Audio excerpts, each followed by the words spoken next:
رسول اللہ صلی اللہ علیہ وسلم کی سیرت کا تیسرا حصہ ہے ہجرت تا وفات. مدنی دور بھی اس کو کہا جاتا ہے. 10 سال اس کی مدت ہے مدینہ منورہ میں، اور رسول اللہ صلی اللہ علیہ وسلم نے اسلامی ریاست کی بنیاد رکھی. مدنی دور 3 مرحلوں میں تقسیم ہے. پہلا مرحلہ ہے خطرات کا، دوسرا مرحلہ ہے فتح کی ابتدا، خطرات کا خاتمہ، اور تیسرا مرحلہ ہے فتح کی تکمیل ہوگی. اس پہلے مرحلے میں آج ہم چل رہے ہیں اور آج انشاءاللہ یہ ختم ہو جائے گا. خطرات اور ان کا مقابلہ 5 سال 8 ماہ، یہ 10 سالوں میں خطرات کے. آپ علیہ السلام کی پوری زندگی مشکلات کے اندر آپ نے گزاری، اور ان مشکلات کے اندر آپ نے کیسے کام کیا ہے، کتنے حوصلے کے ساتھ، کتنے اعتماد کے ساتھ، اور اپنی امت کو ان مشکلات میں کیسے چلایا. آج ہم پر تھوڑی سی مشکل پیش آ جاتی ہے تو ہم لوگ پر کیا باتیں شروع کر دیتے ہیں. اب یہاں پر پچھلی مجلس میں غزوہ خندق کا بیان ہوا تھا، اسی کا حصہ تھا بنو قریظہ، لیکن رہ گیا تھا، تو آج بیان کرتے ہیں. یہ نظر آ رہا آپ کو مدینہ منورہ. مدینہ منورہ کے اندر یہودیوں کی 3 بستیاں تھیں، بنو قینقاع، بنو نذیر، بنو قریظہ. یہ بنو قریظہ رہ گئے تھے، باقی 2 کو تو نکال دیا تھا ان کی سازشوں کی بنیاد پر. پچھلی مجلس میں آپ نے سنا کہ مدینہ منورہ کے شمال کی جانب سے اس وقت کی تمام کفری طاقتیں آ گئی تھیں اور انہیں مدینہ کے ارد گرد گھیراؤ کر دیا تھا. 10,000 کا لشکر آیا تھا اور مدینہ منورہ کی پوری آبادی خطرے میں آ گئی تھی. مدینہ منورہ کے اندر یہودی لوگ رہتے تھے، ان سے مسلمانوں کا معاہدہ تھا. عین موقع پر یہ لوگ ان کفری طاقتوں سے مل گئے اور مسلمانوں کو باہر سے اور اندر سے بہت خطرات کا سامنا ہوا. آپ علیہ السلام نے ان کو بہت سمجھایا، ان کو ان کا وعدہ یاد دلایا، بار بار ان کے پاس صحابہ بھیجے، مختلف وفد کی شکل میں بھیجے. انہوں نے کہہ دیا ہم نہیں جانتے کون محمد ہے، کیا معاہدہ. بہرحال اللہ تعالی کی مدد سے 10,000 کا لشکر مدینہ منورہ کے شمال سے 25 دن تک ٹھہر کر ناکام واپس ہو گئی. رسول اللہ صلی اللہ علیہ وسلم واپس ہوئے. مسجد نبوی میں آپ نے ظہر کی نماز پڑھی اور آپ نے اپنے کپڑے اتار دی، زرہ اتار دی. حضرت عائشہ رضی اللہ تعالیٰ عنہا فرماتی ہے میں اپنے حجرے سے دیکھ رہی تھی کہ مجھے دحیہ کلبی ایک صحابی ہے وہ نظر آئے اور وہ آپ علیہ السلام سے ملے اور نے کہا اللہ کے رسول ابھی تو چلنا ہے قریظہ، اور آپ نے کپڑے اتار دیے اپنے جنگ والے. آپ علیہ السلام ظہر کی نماز سے فارغ ہوئے تو آپ نے پھر اعلان کیا کہ اب واپس قریظہ جانا ہے اور عصر کی نماز تم قریظہ میں پڑھو. حضرت عائشہ فرماتی ہیں جب آپ علیہ السلام گھر آئے میں نے کہا کہ دحیہ کلبی آپ کو کیا کہہ رہے تھے؟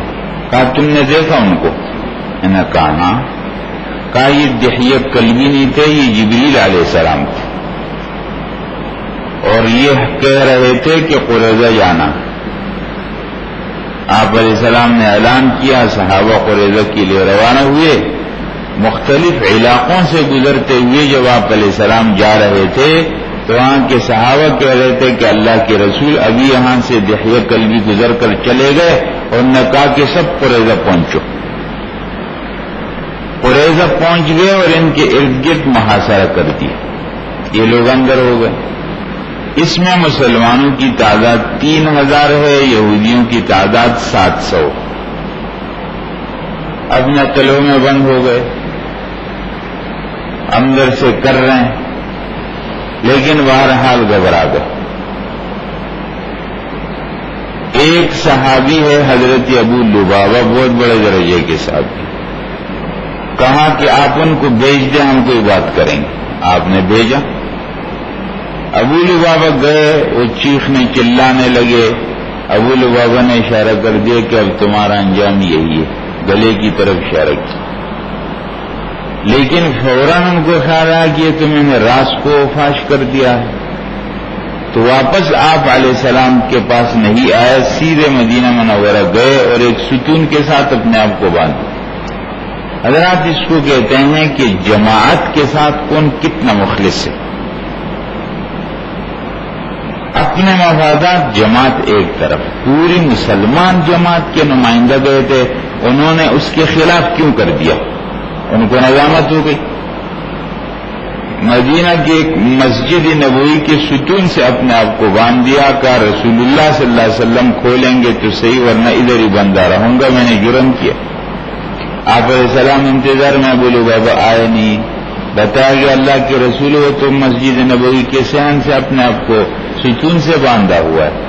آپ نے فرمایا میرے پاس آ جاتا، میں استغفار کر لیتا، اس کے لیے تو معاف ہو جاتا، لیکن بہرحال اس نے اپنا معاملہ اللہ کے حوالے کر دیا، تو اب اللہ کے حوالے۔ نماز کے لیے کھولا جاتا، ضرورت کے لیے کھولا جاتا، ان کی بیٹی ان کے لیے کھانا لاتی، ستون سے باندھ دے۔ اور پھر کافی دن 25 دن کے بعد رسول اللہ صلی اللہ علیہ وسلم نے فرمایا کہ تمہاری توبہ قبول ہو گئی، اور ان کو کھول دیا۔ آج مسجد نبوی جو بالکل اندر ہے، چھوٹا سا، اس کے اندر ایک ستون ہے، استوانہ ابو لبابہ کے نام سے۔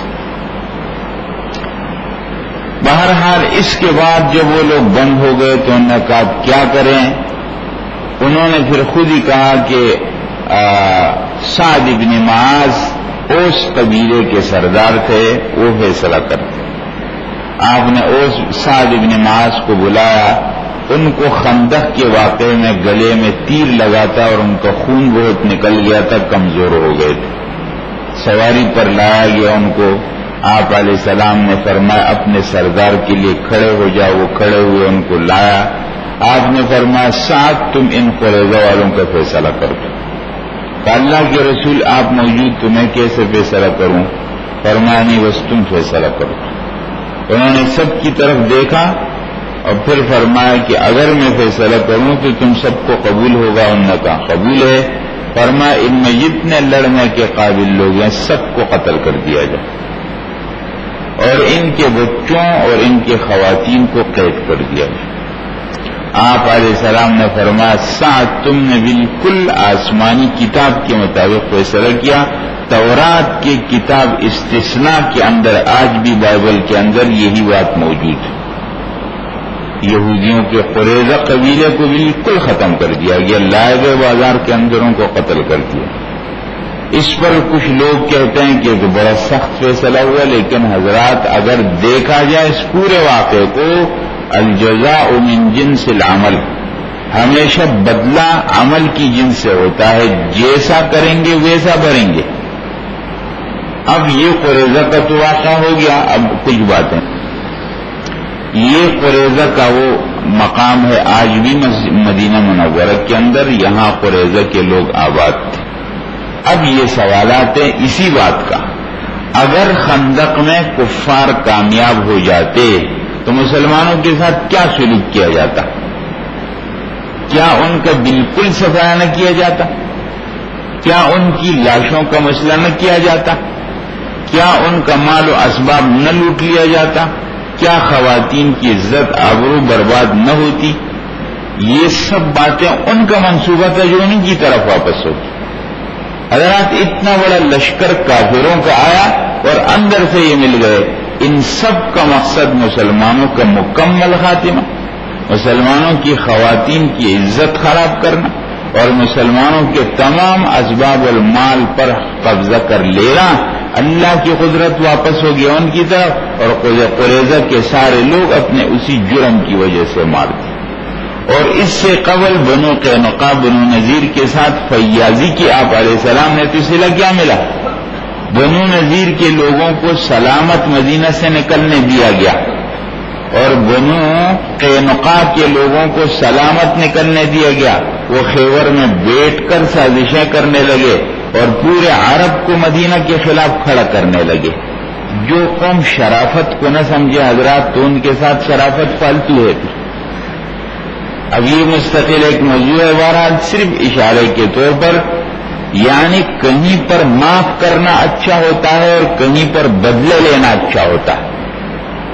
اگر آپ سمجھتے ہیں کہ یہ آدمی میں معاف کر دوں گا تو اس کو احساس ہو جائے گا، یہ سمجھ جائے گا، آئندہ نہیں کرے گا، تو معاف کرنا اچھا ہے۔ لیکن حضرات اگر ایک آدمی کو معاف کر دیا جائے، وہ اور بہادر اور جری ہو جائے، اور آج اس نے تھوڑا ستایا کل اور زیادہ لوگوں کو ستاتا ہے، تو اس آدمی کو کچھ سبق سکھانا چاہیے تاکہ لوگوں کو تنگ نہ کرے۔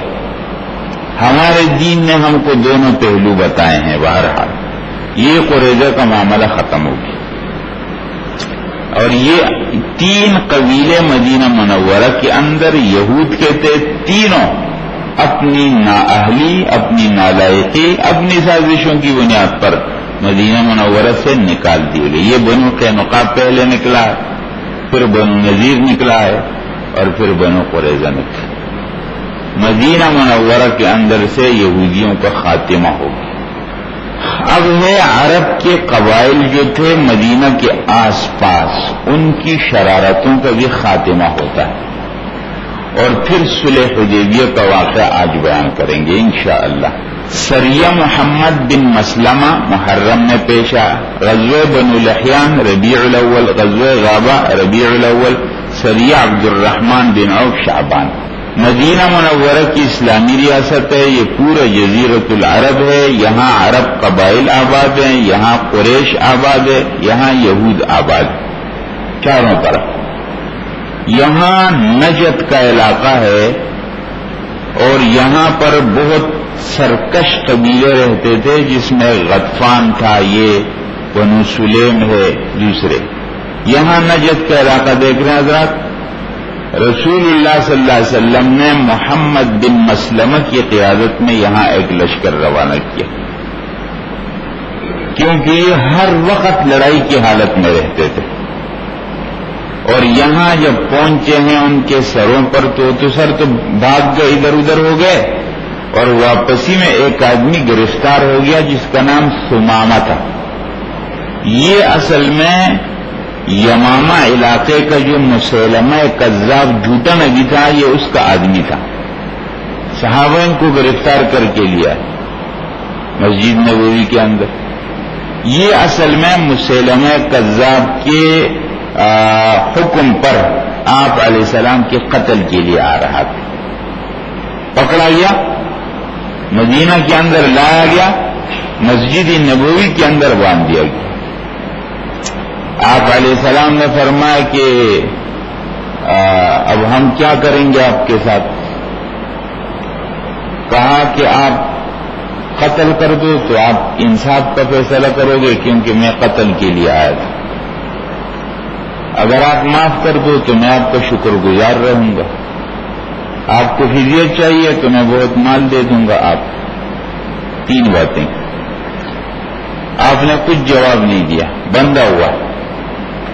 مسجد نبوی کا ماحول دیکھ رہے حضرات، یہ ہے نوٹ کرنے کی بات۔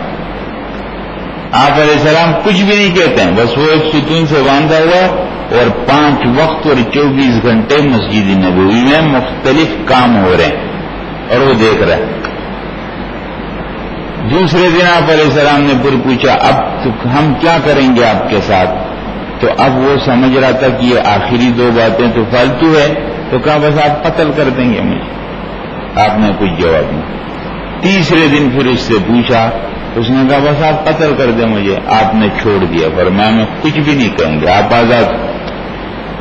3 دن میں وہ مسجد نبوی کا ماحول دیکھ چکا تھا۔ حضرات حق چھپتا نہیں ہے، آج ہمارے پاس صرف باتیں ہیں، عمل نہیں ہے ہمارے پاس۔ وہ 3 دن میں مسجد نبوی کا ماحول دیکھ چکا تھا، مسیلمہ کذاب کی کیا باتیں اور ماحول ہے، اور یہاں محمد صلی اللہ علیہ وسلم کا کیا ماحول اور باتیں. اس کا دل اندر سے تبدیل ہو گیا تھا جب آپ نے آزاد کیا کہ اللہ کے رسول آزاد. آپ نے فرمایا تم جاؤ اپنے علاقے میں، ہم کچھ بھی نہیں کہیں گے تم کو. اس گیا سامنے ایک باغ کے اندر غسل کیا، نہایا، آیا، کہتے اللہ کے رسول میں مسلمان ہوں، اور زمین پر مجھے سب سے زیادہ نفرت آپ سے تھی، لیکن آج مجھے سب سے زیادہ محبت آپ سے. اور کہا اللہ کے رسول میں یمامہ کے علاقے میں رہتا ہوں، اور جہاں سے پورا کھانا اور غذائی مواد جاتا ہے مکے والوں کو، میں جا کر کے ان پر بند کروں گا. اپنے علاقے میں گئے، مکہ والوں کا جتنا غذا اناج وغیرہ جاتا تھا بند کر دیا. مکے والوں پر تو شام کا راستہ ویسے ہی بند ہو گیا تھا، یہ بھی بند ہو گیا. مکے والے تو چیخ اٹھے کہ آپ سمجھا دو ان کو. آپ علیہ السلام نے فرمایا ہم کو حکم ہے صلہ رحمی کا، تم یہ کھول دو. یہ سریہ محمد بن مسلمہ پیش آیا. نجد کے اندر جو ایک طاقت تھی اس طاقت کو ختم کر دیا گیا. بنو لحیان کا واقعہ پیش آیا. حضرات آپ نے سنا رجی کا واقعہ قدیت کے پاس پیش آیا تھا، اور آپ علیہ السلام کے 10 صحابہ کو تعلیم کے نام پر لے جا کر شہید کر دیا گیا. خبیب ابن عدی کو شہید کیا گیا، اور انہوں نے اشعار کہے تھے وہ میں نے سنائے تھے آپ کے سامنے.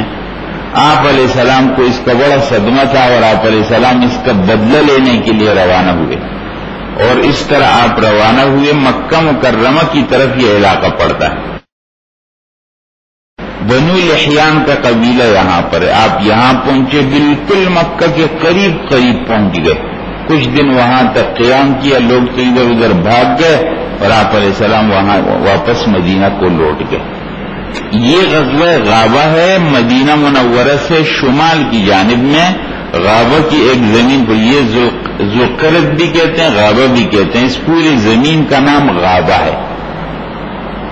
مدینہ منورہ کے شمال میں احد کا پہاڑ پڑتا ہے، بہت لمبا ہے، کئی کلومیٹر ہے. اس پہاڑ کے پیچھے غابہ کی زمین آتی. یہاں رسول اللہ صلی اللہ علیہ وسلم صدقے کے جتنے اونٹ تھے وہاں ان کو رکھتے تھے، اور ان کا ایک ذمہ دار ہوتا تھا. کافر لوگ، یہ عرب قبائل کی طرف سے لوگ آئے، یہاں حملہ کیا، اس صحابی کو شہید کر دیا، ان کی بیوی کو لے گئے اور اپنے ساتھ جانوروں کو لے گئے. ایک صحابی ہے جوان، اس کا نام سلمہ ابن اقوا ہے، وہ یہ دیکھ رہا تھا. ان کے ساتھ ایک اور صحابی ہے، غلام تھے وہ، رواح ان کا نام ہے.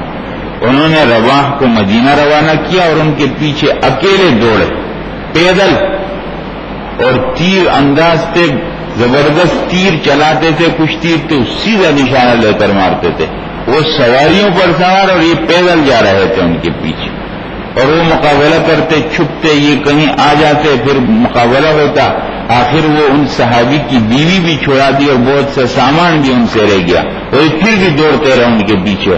آپ علیہ السلام کو اطلاع ملی، آپ نے کچھ صحابہ روانہ کیے، اور پھر فوراً اپنے ساتھ خود بھی کئی 100 صحابہ کو لے کر کے روانہ ہو گئے ادھر. وہاں پہنچے، سب کچھ چھڑا لیے، وہ سامان بھی ان سے. اور آپ نے اس دن فرمایا کہ آج کا بہترین پیدل جو ہے وہ سلمہ ابن اقوا ہے. یہ واقعہ پیش آیا تھا غزوہ غابہ کے نام سے. عبد الرحمن بن عوف یہ بہت بڑے درجے کے صحابی ہیں. آپ علیہ السلام نے ان کو روم کی جانب، دومت الجندل ایک علاقہ ہے شام کے بارڈر پر، بالکل یہاں سے شام شروع ہو جاتا. یہ عیسائی لوگ آباد تھے، اور یہ عرب قبائل ان کے آس پاس تھے. یہ لوگ اصلاً عرب ہیں لیکن عیسائی ہو گئے تھے. تو آپ علیہ السلام نے عبد الرحمن بن عوف کو بھیجا ان کی طرف، کیونکہ یہ بھی ان شرارتوں میں لگے رہتے تھے. عبد الرحمن بن عوف کو آپ نے تاکید کی کہ یہاں پہنچو، اور اگر تمہاری بات ہو جائے تو تم ان کے اندر ان کے سردار کی بیٹی سے نکاح کرنا. عبد الرحمن بن عوف گئے، وہاں پر وہ ہو گیا. اور اس طرح حضرت عبد الرحمن بن عوف نے یہاں اس سردار کی بیٹی سے شادی بھی کر لی. یہ آپ علیہ السلام کی ایک حکمت عملی تھی، لوگوں کو اس طریقے سے قریب لاتے. بہرحال اس کے علاوہ بھی کچھ واقعات پیش آئے. لیکن ان سب واقعات کے نتیجے میں مدینہ منورہ کے ارد گرد عرب قبائل کی جو شرارتیں چل رہی تھی ان سب کا خاتمہ ہو گیا، وہ سب دم توڑ گئے۔ اب ہے صلح حدیبیہ۔ صلح حدیبیہ میں 3 باتوں کو بیان کریں گے، ایک یہ واقعہ کیا تھا، دوسرے صلح حدیبیہ میں دفعات صلح کے کیا تھے، اور نمبر 3 اس صلح کے فائدے کیا نکلے۔ حضرات یہ نظر آ رہا ہے آپ کو مدینہ منورہ، مکہ مکرمہ، اب یہاں ایک چیز ہے لیکن نظر نہیں آ رہی۔ یہاں اصل میں 2 باتیں مناسبت سے انشاءاللہ حج کا موقع ہوگا تو پھر بہت زیادہ وضاحت سے بیان ہوں گی۔ یہ آپ کو نظر آ رہے ہیں، یہ گیٹ، یہ ایک گیٹ، دوسرا، یہ تیسرا، یہ چوتھا، یہ 5واں، یہ سب گیٹ ان کو میقات کہا جاتا ہے۔ پوری دنیا سے مکہ مکرمہ کو جانے والے جب ان گیٹوں کے پاس سے گزریں گے تو یہاں سے احرام باندھنا ان کے لیے لازمی ہوگا، اگر بغیر احرام یہاں سے گزر جائیں گے تو ان پر دم آئے گا۔ یہ پوری زمین ہے، یہ میقات کی زمین ہے، اب یہاں نظر نہیں آ رہی بہرحال، ورنہ پورا اس کا الگ رنگ ہے۔ اس میقات کے اندر داخل ہو کر یہ ہرا رنگ حضرات یہ پھر حدود حرم کا ہے۔ میقات اور ہے، حدود حرم اور ہے۔ پھر جب حدود حرم میں داخل ہوتے ہیں تو یہ دیکھ رہے ہیں حضرات، یہ جگہ ہیں حرم کے اندر کے جو لوگ وہ یہاں سے احرام باندھتے ہیں، یہ حدود حرم، یہ وادی نخلہ ہے، یہ تنعیم ہے، یہ حدیبیہ ہے، یہ اضاعت لبن ہے، یہ عرنہ ہے، عرفہ، جعرانہ، یہ سب جگہ ہیں۔ آپ علیہ السلام نے خواب دیکھا کہ ہم مکہ مکرمہ میں داخل ہو رہے ہیں، امن کے ساتھ، سر باز منڈوا رہے ہیں، باز کاٹ رہے ہیں، اور پورے امن کے ساتھ مکے میں داخل ہو۔ صحابہ کرام مکہ مکرمہ کے باشندہ لوگ ہیں، یہاں پیدا ہوئے ہیں، یہاں بچپن گزرا، یہاں جوانی گزری، آج مدینہ کے اندر بیٹھے ہوئے ان کو مکہ کی یاد بھی ستاتی ہے، مکہ کی گلیاں بھی یاد آتی ہیں، لیکن مکہ کے ان پر داخلہ بند ہے، وہ نہیں جا سکتے۔ آپ علیہ السلام نے خواب بتایا تو جذبات اندر سے پھر کھڑے ہوئے کہ اللہ کے رسول جانا چاہیے، فوراً جاتے ہیں۔ حالانکہ پیغمبر کا خواب وحی تو ہے، یہ تو یقینی بات ہے، لیکن اس میں یہ تو نہیں تھا کہ اسی سال ہے۔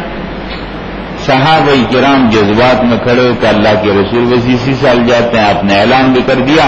تقریباً 1400 کی تعداد میں صحابہ روانہ ہوئے۔ مدینہ والے کے لیے میقات ذوالحلیفہ کا مقام، مدینہ والے جب آئیں گے تو ذوالحلیفہ کا مقام، یہاں آپ علیہ السلام نے احرام باندھا، نماز پڑھی اور روانہ ہو گئے۔ یہاں سے گزرتے ہوئے آپ علیہ السلام آگے آتے آتے یہاں پہنچ گئے عصفان کے علاقے میں۔ آپ علیہ السلام نے ایک صحابی کو آگے بھی روانہ کیا کہ حالات معلوم کرو، کافروں کی اس کی اطلاع ہے یا نہیں ہے۔ آپ علیہ السلام یہاں تھے کہ انہوں نے آ کر بتایا اللہ کے رسول ان کو اطلاع ہو گئی ہے اور وہ آپ کو چھوڑنے کے لیے نہیں تیار ہے، بلکہ انہوں نے قرع الغمیم ایک علاقہ ہے، یہاں خالد بن ولید اپنے پورے دستے کے ساتھ جنگ کے لیے آئے۔ آپ علیہ السلام تو احرام کی حالت میں، صحابہ بھی احرام کی حالت میں۔ حضرات آپ نے دیکھا احرام کی حالت میں آدمی کہاں جنگ کر سکتا ہے؟ تہبند باندھی ہوئی اوپر سے چادر ہے، کوئی چیز لٹکا بھی نہیں سکتے، کوئی چیز ساتھ رکھ بھی نہیں سکتے۔ ایک احرام کی حالت میں آدمی کی پوزیشن تقریباً وہ ہوتی ہے جو آدمی ہاتھ باندھ کر نماز شروع کرتا ہے۔ اب اس کا کسی سے کوئی تعلق ہی نہیں، آپ بات کریں تو جواب نہیں دے، کچھ کریں گے وہ دیکھے گا ہی نہیں۔ احرام میں تو یہی ہوتا ہے۔ اب احرام کی حالت میں کیسے لڑیں گے؟ آپ علیہ السلام جب یہاں پہنچے اور آپ کو پتہ چلا کہ عصفان کے بعد قرع الغمیم مقام پر خالد بن ولید جنگ کے لیے آیا ہے تو آپ نے اپنا جگہ تبدیل کر دی، فرمایا راستہ تبدیل کرو۔ پھر فرمایا کس کو راستہ معلوم ہے، ایک صحابی ان سے بھی بھول گیا، دوسرے ان سے بھول گیا، آخر آپ علیہ السلام راستہ بدلتے ہوئے اس کو درمیان میں چھوڑتے ہوئے ثنیۃ المرار اور حدیبیہ کے مقام پر پہنچے۔ خالد بن ولید انتظار میں رہا، لیکن پتہ چلا کہ آپ علیہ السلام تو راستہ بدل کر کے یہاں سے گزر چکے ہیں۔ حدیبیہ کے مقام پر آپ علیہ السلام تھے، کہ اب اطلاعات یہ ہیں کہ آپ کو اندر جانے کی بالکل اجازت نہیں. کافروں نے کہا ہم اجازت نہیں دیں گے, ہم آپ کو آنے نہیں دیں گے. آپ علیہ السلام کی طرف سے آپ نے کہا کہ اب کیا کریں, تو ان کے لوگ آئے. اس میں سے ایک آیا ہے, اس کا نام عروہ بن مسعود ہے, اور اس عروہ نے ایسی باتیں کی حضرات, آپ علیہ السلام کو کہتے ہیں کہ آپ اپنی قوم کو مارنے لگ گئے ہو. آپ علیہ السلام ہنسے اور کوئی جواب نہیں دیا. پھر اس نے کہا یہ آپ کے ساتھ کون لوگ ہیں, ان کا کوئی حسب نسب بھی معلوم نہیں, یہ گمنام لوگ آپ کے ساتھ ہیں. وہ اپنی خاندانی بڑائی بیان کرنا چاہ رہا تھا. حضرت ابوبکر اور یہ پتہ نہیں کون لوگ ہیں, ان کا کچھ پتہ بھی نہیں ہے, کل سب بھاگ جائیں گے آپ سے. آپ علیہ السلام کو کہہ رہا تھا. حضرت ابوبکر کو غصہ آیا اور کہا کہ جا کے اپنے بت کی شرمگاہ کو چاٹ, تو یہ معلوم نہیں ہے کہ وفادار کیسے ہوتے ہیں, ان میں کوئی بھی نہیں جائے گا. عروہ بن مسعود نے کہا یہ کون آدمی؟ کہا یہ ابو قحافہ کا بیٹا ابو بکر ہے. کہا اچھا, اس کا میرے اوپر ایک احسان ہے, میں جواب نہیں دے سکتا ورنہ میں جواب دے دیتا. بار بار وہ آپ کی داڑھی کو ہاتھ لگاتا. ایک صحابی پہرے میں کھڑے ہوئے تھے, وہ ہاتھ ہٹاتا کہ ہاتھ ہٹا, زیادہ ہاتھ نہیں لگا. اور عروہ بن مسعود دیکھ رہا تھا صحابہ کرام پورے ادب کے ساتھ آپ علیہ السلام کے سامنے بیٹھے ہیں, اور آپ علیہ السلام وضو کرتے ہیں تو آپ کے پانی کو لے کر اپنے بدن سے لگاتے ہیں. عروہ متاثر ہو گیا, اپنی قوم کے پاس گیا, کہا دیکھو وہ لڑنے کے لیے نہیں آئے ہیں, میرا مشورہ ہے تم ان کو آنے دے دو. اور پھر کہا اللہ کی قسم میں نے کسرا کے دربار کو دیکھا, میں نے روم کے دربار کو دیکھا, میں نے نجاشی حبشے کے دربار کو دیکھا, لیکن جو محبت اور جو ادب احترام محمد صلی اللہ علیہ وسلم کے ساتھیوں کا کرتے ہیں وہ کہیں بھی نہیں. اس کے بعد انہوں نے ایک اور, اصل میں مکہ کے لوگوں نے آس پاس کے لوگوں کو اپنے ساتھ ملایا تھا, اور آس پاس کے لوگوں کو مسلمانوں سے بدظن بدگمان کر دیا تھا.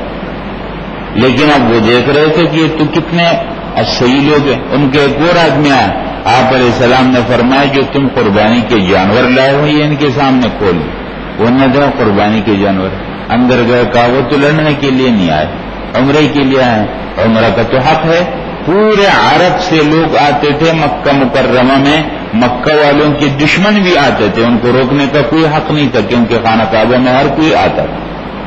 تو وہ جو آس پاس کے لوگ شامل ہو گئے تھے مکہ والوں کے ساتھ, انہوں نے کہا وہ تو لڑائی کے ارادے سے آئے بھی نہیں, ان کی حالت حرام کی ہے, قربانی کے جانور ان کے پاس ہے. اس طریقے سے وہ ملے ہوئے لوگ کفار سے بدظن ہو گئے اور مسلمانوں کے ساتھ ہو گئے. بہرحال بات بنی نہیں. آپ علیہ السلام نے فرمایا کہ ان کو سمجھانا چاہیے کہ ہم لڑنے کے لیے نہیں آئے, ہم عمرہ کر کے واپس ہو جائیں گے. یہ کون بات کرے گا؟ اس کے لیے حضرت عمر رضی اللہ تعالیٰ عنہ کا انتخاب ہوا. آپ علیہ السلام فرمایا تم جاؤ بات کرو. عمر نے کہا اللہ کے رسول, مکہ میں میرا کوئی بھی رشتہ دار نہیں, میرا کوئی واقف یعنی میرا کوئی ساتھی نہیں, میں ہوں سخت زبان کا, میں پھر بات کروں گا سخت, اور اگر میں نے سخت بات کر دی تو وہاں میرا ساتھی کوئی بھی نہیں ہوگا. میرا مشورہ ہے کہ آپ عثمان کو بھیج دیں. عثمان ایک تو بات میں بہت نرم ہے, دوسرا عثمان کا خاندان آباد. آپ نے فرمایا ٹھیک, عثمان کو روانہ کر دیا. ادھر سے سہیل بن عمر ان کی طرف سے آدمی آیا, بڑا خطیب تھا, ان کا بولنے کے اندر بہت تیز تھا. آپ نے فرمایا کہ سہل آگے, سہیل آ گیا ہے, اب کام آسان ہو جائے گا. یہ اس کو نیک فالی کہا جاتا. بہرحال وہ آیا, اس نے کہا بالکل اجازت, ہم آپ کو نہیں جانے, عمرہ کرنا نہیں دیں گے. حضرت عثمان رضی اللہ تعالیٰ جب اندر گئے تو ان لوگوں نے کہا کہ آپ عمرہ کر لیں, آپ کو اجازت ہے, آپ طواف کر لیں. آپ نے فرمایا یہ ہو ہی نہیں سکتا کہ رسول اللہ صلی اللہ علیہ وسلم نہ ہو اور میں کروں. یہ باتیں چل رہی تھی کہ عثمان رضی اللہ تعالیٰ ایک گھر کے اندر تھے. ادھر صحابہ کو اطلاع ملی حدیبیہ کے مقام پر آپ تھے کہ عثمان کو کافروں نے شہید کر دیا. آپ علیہ السلام کو اس کا بڑا صدمہ ہوا کہ سفیر کو کسی بھی حکومت میں نہیں مارا جاتا, آج بھی دنیا کے قانون میں یہ بات ہے. آپ علیہ السلام ایک درخت کے نیچے بیٹھ گئے, فرمایا میرے ہاتھ میں ہاتھ رکھ کر وعدہ کرو, بیعت کرو کہ ہم عثمان کا بدلہ لیں گے. جب تمام صحابہ بیعت کرنے لگے, سب کرنے لگے, کافروں کو اطلاع ہو گئی. حضرت عمر رضی اللہ تعالیٰ نے مشورہ دیا کہ اللہ کے رسول مدینہ میں آدمی بھیج دے جو وہاں سے اسلحہ لیا ہے. کافروں کو جب ان حالات کی اطلاع ملی تو فوراً دوڑے, کہا نہیں ہے ایسا کچھ بھی نہیں ہے, عثمان سلامت ہے, اس کو کچھ بھی نہیں ہوا ہے, اور ہم معاہدہ کر لیتے. پھر حدیبیہ کے مقام پر ایک معاہدہ ہوا ہے, اور حضرات اس معاہدے کو اگر آپ دیکھیں گے تو بالکل یک طرفہ معاہدہ ہے. حالانکہ صلح میں ایسا کبھی بھی نہیں ہوتا ہے. صلح جب دو آدمی کرتے ہیں تو کچھ باتیں ایک چھوڑتا ہے, کوئی دوسرا چھوڑتا ہے. اگر پورے ایک کی مرضی چلے اور دوسرے کی ایک بھی نہ بات مانی جائے تو صلح تو نہیں ہے, پھر وہ تو زبردستی مسلط ہو گیا. اور جو آدمی مان رہا ہے تو شاید وہ بہت ہی مجبور ہوگا جو مان رہا ہے ہر بات. یہاں بالکل ایسا ہوا. اب آپ صلح کے دفعات دیکھیں. یہ ہے وہ مقام حدیبیہ کا, آج وہاں پر مسجد ہے جہاں آپ علیہ السلام نے بیعت لی تھی صحابہ کرام سے, اور اسی مقام پر صلح ہوئی تھی. یہ ہے صلح کے دفعات. حضرات اس سال واپس ہو جائیں, آئندہ سال 3 دن کے لیے آنے کی اجازت, اس سال نہیں اجازت.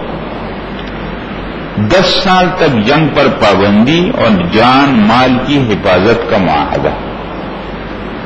مدینہ منورہ سے مکہ کو واپسی کا یک طرفہ معاہدہ. اگر مکہ سے کوئی مدینہ آئے گا تو آپ کو واپس کرنا پڑے گا, اور اگر مدینہ سے کوئی مکہ آیا تو ہم واپس نہیں کریں گے. عرب قبائل مسلمانوں اور کافروں کے حلیف بننے کا ان کو اختیار ہے. جو کافروں سے ملنا چاہے ان سے مل جائے, جو مسلمانوں سے مسلمانوں سے مل جائے. مدینہ اور مکہ میں آمد و رفت کی مکمل آزادی ہوگی. حضرات یہ شرطوں کو آپ دیکھیں. رسول اللہ صلی اللہ علیہ وسلم صحابہ کرام مکہ سے چلے ہیں, مدینہ سے چلے ہیں, اور مکہ کے قریب پہنچ گئے ہیں. حدیبیہ چند کلومیٹر پر ہے مکہ سے, اور پورا حرام باندھے جانور لائیں, اور اب کہا جاتا ہے نا اب پھر آپ ویسے ہی واپس ہو جائیں. آج اس دفعہ عمرہ کی اجازت نہیں. اور پھر کیا ہے کہ مدینہ سے کوئی آئے گا تو واپس کرنا پڑے گا, مکہ سے کوئی جائے گا تو واپس نہیں کرنا پڑے گا.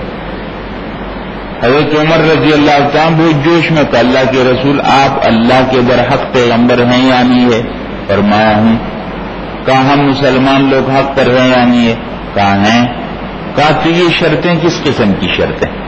اس میں تو سب ان کی مرضی ہے اور سب ہمارے خلاف. آپ نے فرمایا عمر تم خاموش رہو بس.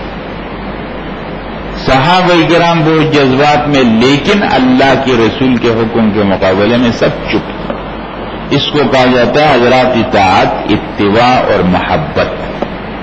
اور ہم لوگوں کو تھوڑا سا بھی اگر مرضی کے خلاف ہو جاتے ہیں, ہم رسول اللہ صلی اللہ علیہ وسلم کی سنتوں کو چھوڑ دیتے ہیں. ہمارا پتہ جب چلتا ہے جب ہماری شادیاں ہوتی ہیں یا ہمارے کوئی دوسرے پروگرام ہوتے ہیں, وہاں پھر نہیں ضرورت ہوتی ہم کو رسول اللہ صلی اللہ علیہ وسلم کی سنتوں کی. پھر ہمارا پتہ چلتا ہے کہ کتنی محبت ہے اور کتنا ہم کو تعلق ہے رسول اللہ صلی اللہ علیہ وسلم سے. یہاں صحابہ کرام بالکل ایک بات بھی سمجھ میں نہیں آ رہی, لیکن چپ خاموش, غصے سے اندر بھرے ہوئے ہیں. آپ علیہ السلام کا حکم بس سب چپ خاموش. معاہدہ ہو رہا ہے. حضرت علی رضی اللہ تعالیٰ لکھ رہے ہیں بسم اللہ الرحمن الرحیم. سہیل بن عمر کہتے ہیں بسم اللہ الرحمن الرحیم کیا ہوتا ہے؟ بسمک اللہم لکھو, لکھ دیا. یہ معاہدہ ہے درمیان محمد رسول اللہ کے اور درمیان کفار مکہ کے. کہتے ہیں محمد رسول اللہ کو تو ہم نہیں مانتے, محمد ابن عبداللہ لکھو. حضرت علی نے لکھ دیا تھا محمد رسول اللہ. کہا رسول اللہ کا لفظ ہٹا دو. آپ علیہ السلام فرمایا علی سے ہٹا دو. خیر کل میں تو نہیں ہٹاؤں گا. میں کیوں ہٹاؤں گا؟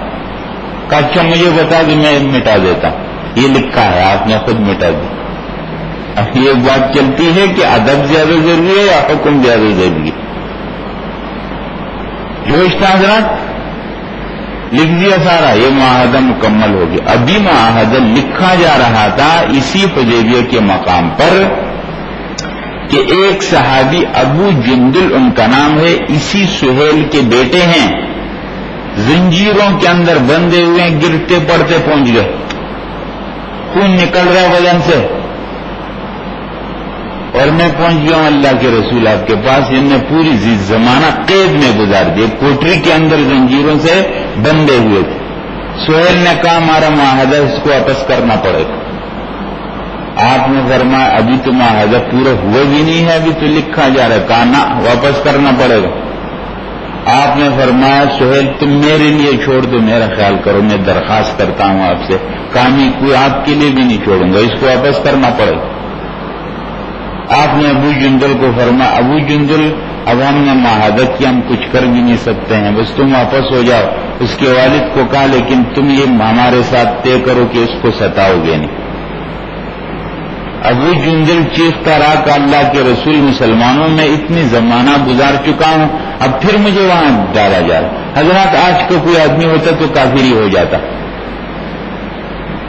انہوں نے کہا نہیں اللہ کے رسول بس آپ کا حکم ہے، مجھے یہ لوگ ستائیں گے۔ آپ نے واپس کر دیا۔ ابو جندل انہی زنجیروں میں بندھا ہوا پھر مکہ واپس کر دیا۔ آپ علیہ السلام سب صحابہ بہت پریشان، لیکن معاہدے کی پابندی تھی اور آپ کر رہے، ان کی سب شرطیں مان رہے۔ حضرات یہ دیکھ رہے ہیں رسول حدیبیہ کے مقام پر یہ ساری باتیں طے ہو گئیں اور آپ علیہ السلام نے ان کی باتیں مان لی۔ آپ علیہ السلام نے پھر صحابہ کو فرمایا کہ اب آپ لوگ اپنے سر منڈوا دو، قربانی کے جانور قربان کر دو اور واپس ہو جاؤ۔ صحابہ کرام قربانی نہیں کرتے، سر کوئی نہیں منڈواتے، بہت غمگین پریشان ہے۔ آپ علیہ السلام کو اس بات سے بہت صدمہ ہوا اور آپ پریشان گھر کے اندر آئے۔ حضرت سلمہ ساتھ تھی آپ کی زوجہ۔ آپ علیہ السلام نے فرمایا کہ میں نے صحابہ کو کہہ دیا کہ تم اپنے سر منڈوا دو، لیکن کوئی شروع ہی نہیں کرتا۔ حضرت سلمہ نے کہا اللہ کے رسول ان سب کو بہت صدمہ ہے، آپ خود ابتدا کر دیجئے، سب کر دیں گے۔ آپ علیہ السلام نے اپنے سر کے بال منڈوائے اور آپ علیہ السلام کو جب صحابہ نے دیکھا تو سب نے ایسا کر لی۔ اس کے بعد آپ علیہ السلام روانہ ہوئے۔ واپسی کے اندر حضرات دیکھ رہے ہیں قرآن الغمیم مقام پر پہنچے تھے، رات کا وقت تھا اور سورۃ الفتح نازل ہو گئی۔ انا فتحنا لك فتحا مبینا لیغفر لك اللہ ما تقدم من ذنبك وما تأخر، ہم نے آپ کو فتح مبین نصیب کر دیا۔ آپ علیہ السلام نے حضرت عمر کو بولا عمر آج کی رات مجھ پر ایک سورت نازل ہوئی ہے جو مجھے دنیا و ما فیہا سے محبوب ہے۔ اس صلح کو فتح مبین کہا گیا۔ حضرت عمر رضی اللہ تعالیٰ بعد میں روتے تھے کہ مجھ سے زندگی بھر کے اندر جو کچھ غلطی ہوئی ہے اس میں ایک غلطی میں نے آپ علیہ السلام کو کیوں اتنی سخت بات کی تھی۔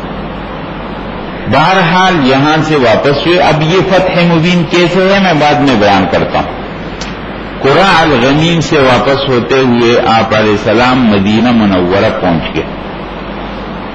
عمرۃ ہوا نہیں اگلے سال جائیں گے، اب آپ کے سامنے آ جائے گا، اس کو عمرۃ القضاء کہا جاتا ہے۔ مدینہ منورہ کے اندر ایک اور صحابی پہنچ گئے ہیں جن کا نام ہے ابو بصیر۔ آپ علیہ السلام نے ان کو فرمایا کہ ابو بصیر ہمارا تو معاہدہ ہے کہ مکہ سے کوئی آئے گا تو ہم واپس کریں گے، اللہ کے رسول میں واپس جاؤں گا مجھے کافر بنا دیں گے۔ آپ نے فرمایا بس تم اپنے دین کا خیال کرو اور جاؤ، ہم معاہدے کے پابند۔ واپس ہو گئے، لوگ بھی آ گئے مکہ سے ان کو لینے کے لیے، یہ گئے۔ یہ ذوالحلیفہ کے مقام پر جب پہنچے ہیں تو ذوالحلیفہ کے مقام پر بیٹھے ہوئے، ان لوگوں کے پاس تلواریں، ابو بصیر ان کے ساتھ ہیں۔ انہوں نے کہا تمہاری تلوار بہت بہترین تلوار ہے۔ اس آدمی نے کہا ہاں۔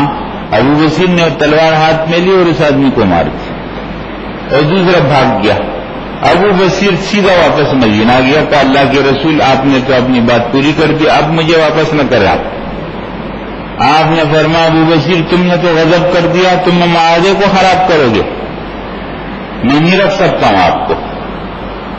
ابو بصیر واپس ہو گیا حضرات، اور مدینہ منورہ سے مکہ جانے کے بجائے یہ بحر احمر ہے، اس کے کنارے پر ایک علاقہ ہے عیس اس کا نام ہے، یہ بالکل کنارہ ہے، یہاں سے قافلے گزرتے تھے کافروں، یہاں آ کر کے ٹھہر گئے۔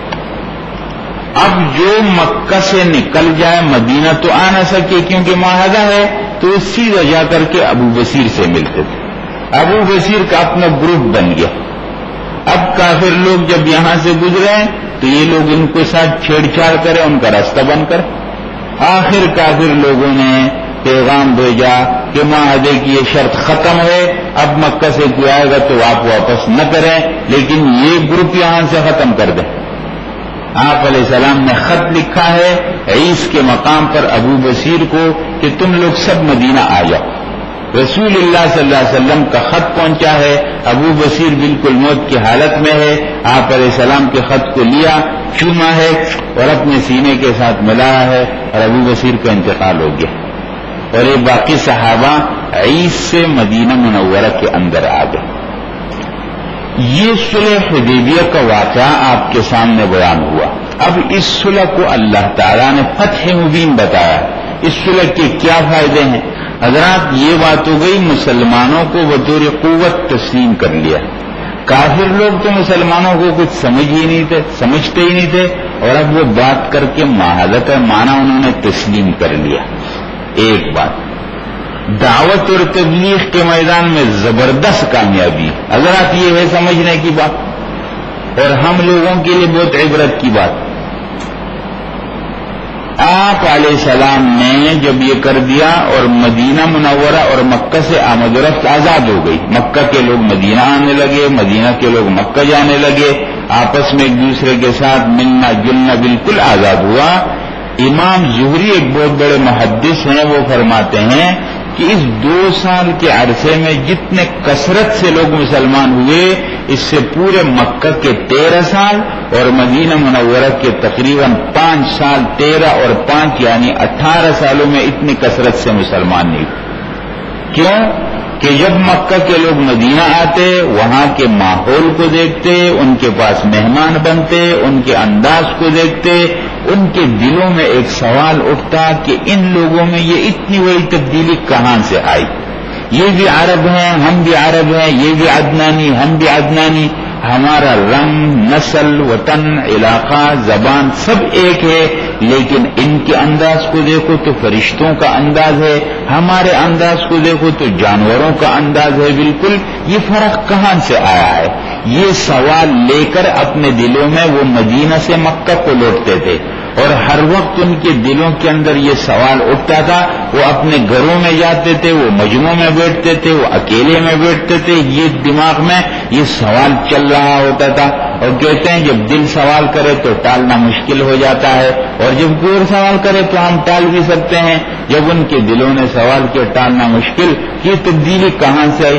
آخر ان کے دلوں نے خود ہی جواب دیا، یہ سب تبدیلی محمد صلی اللہ علیہ وسلم کی وجہ سے.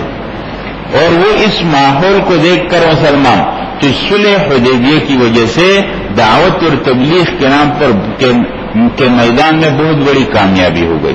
آج بھی ہم مسلمانوں کے ذمے پر یہ کام ہے کہ ہم اپنے عمل سے، اپنے نمونے سے بتائیں لوگوں کو. زیادہ تقریروں کی ضرورت نہیں حضرات، ہمارا عمل بتائیں.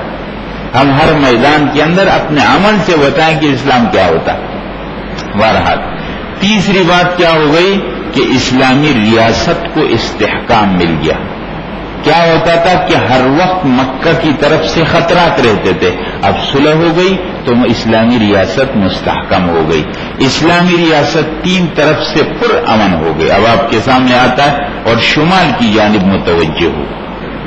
اگر آپ یہ دیکھ رہے ہیں مدینہ منورہ ہے اسلامی ریاست، اس کے مشرق کے اندر عرب قبائل، آپ نے سنا بھی واقعات میں ان کا خاتمہ ہو.